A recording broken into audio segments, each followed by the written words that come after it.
Ada Abu Darda radhiyallahu anhu menuliskan sebuah surat kepada Hadrat Salman radhiyallahu anhu berbunyi, masjid adalah rumah mereka yang bertakwa. Allah SWT berjanji, aku akan menurunkan rahmat ke atas orang yang menghabiskan kebanyakan masa mereka di dalam masjid. Aku akan mengunyakan rahmat kepada mereka dan aku akan memudahkan kehidupan mereka. Aku memudahkan mereka melintasi tisan sirat pada hari kiamat dan mereka memperolehi keredaanku.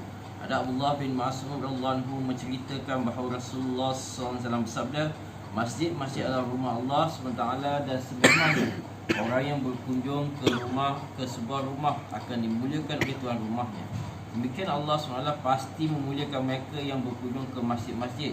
Ada Abu Sa'id Al-Khudri radhiyallahu anhu meriwayatkan Rasulullah SAW bersabda, Allah SWT mengasihi mereka yang mengasihi masjid. Ada Abu Hurairah radhiyallahu anhu meriwayatkan bahawa Rasulullah SAW bersabda, bila mayat diletakkan dalam kubur, sebelum mereka mengiring jenazah itu pulang, malaikat akan datang untuk menyoalnya. Jika dia seorang yang beriman, maka solat akan berada hampir di kepalanya, zakat di kanannya, puasa di kirinya, dan amalan-amalan kebaikan lain yang telah dilakukan berada di pegangan kakinya. Dia kelilingi dengan amalan-amalan baiknya dari semua arah sehingga tiada satu pun yang boleh menghampirinya. Malaikat hanya nak menyoal daripada jarak yang jauh. Salah seorang sahabat radhiyallahu anhu menceritakan bahawa apabila keluarga baginda SAW mengalami kesempitan dalam perbelanjaan, baginda SAW menyuruh mereka mendirikan solat dan baginda akan membaca ayat yang berikut, wa'mur ahlaka bis salati wastabir 'alaiha la nas'aluka rizqan nahnu narzuqu wal 'aqibatul littaqwa. Perintahkanlah keluargamu bersolah dan bersabar dalam menjaga solah. Kami tidak meminta rezeki daripada kamu. Sungguhnya kami orang memberi rezeki kepada kamu dan balasan baik bagi orang yang bertakwa. At-Taha 132. Ada Asma radhiyallahu anha berkata bahawa Rasulullah SAW bersabda, pada hari kiamat seluruh manusia akan berhimpun di satu tempat. Apa jua yang diseru oleh malaikat akan dapat didengari oleh semua orang.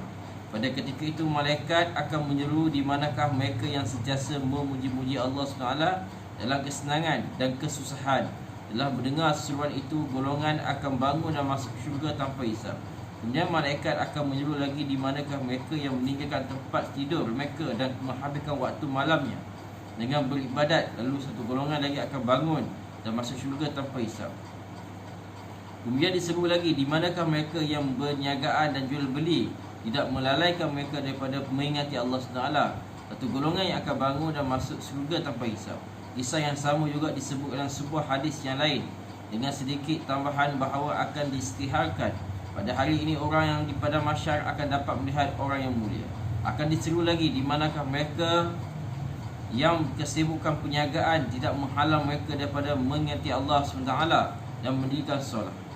Hadis yang juga ditulis oleh Syekh Nasr Samarkandi rahmatullahi dalam kitabnya Tabibul Ghafilin. Beliau juga menulis bahawa setelah mereka yang tersebut di atas masuk syurga tanpa hisab, maka akan muncullah dari neraka satu leher yang panjang, mempunyai dua mata yang bersinar dan sangat fasih bercakap. Ia akan berkata, saya diperintah untuk menangkap mereka yang mempunyai sifat sombong dan yang buruk perangainya. Lantas itu akan menangkap mereka yang bersifat demikian dalam perhimpunan itu, seperti seekor binatang meragut biji-bijian, lalu mengubahkan mereka ke dalam neraka.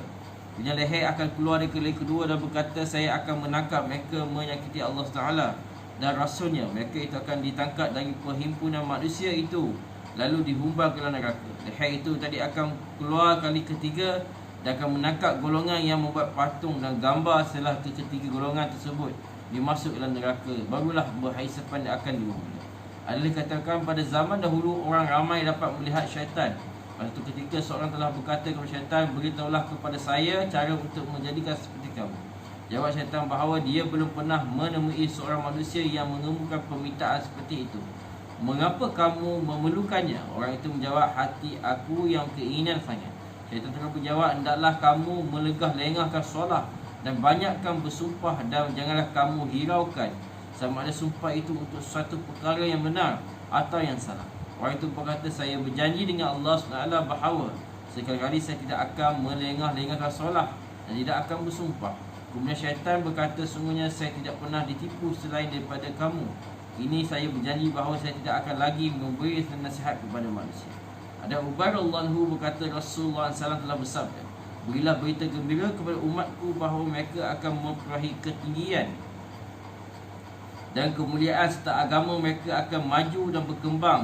Tetapi siapa yang menjalankan apa-apa jua kerja agama untuk tujuan keduniaan, maka tidak akan mendapat sebarang bahagian di akhirat. Dalam sebuah hadis Rasulullah SAW bersabda, aku bermimpi yang menemui Tuhanku dalam suasana yang begitu indah. Allah SWT bertanya kepada, ya Muhammad, tahukah kamu apakah yang menyebabkan neraka di malai ala, yakni para malaikat bertingkah? Saya menjawab, tidak tahu. Kemudian Allah SWT meletakkan tangan yang mulia di atas dadaku, sehingga keinginan terasa sampai ke dalam dadaku. Dengan keberkatannya maka tersingkatlah seluruh alam kepadaku. Lantas Allah SWT bertanya, ya Muhammad, sekarang beritahulah apa yang menyebabkan para malaikat bertelingkah?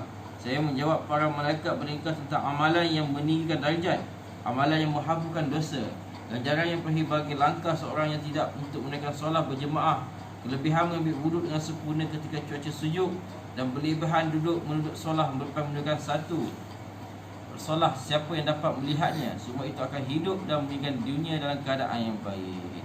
InsyaAllah. InsyaAllah. Sampaikan para semua.